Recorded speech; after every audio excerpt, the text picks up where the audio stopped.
এক মরুগ্রামে ছিল এক যুবক, সালেম। সে নামাজি, সৎ আর আল্লাহর প্রতি গভীর ভক্ত। এক রাতে সে স্বপ্নে দেখল এক চোখওয়ালা এক দৈত্য দ্বীপে বন্দী, চিৎকার করছে, আমার সময় আসছে। ইমাম বললেন, এটা দাজ্জালের পূর্বাভাস হতে পারে।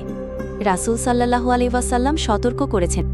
হঠাৎ গ্রামের মানুষ বলল, এক অলৌকিক মানুষ এসেছে, যার এক চোখ নেই।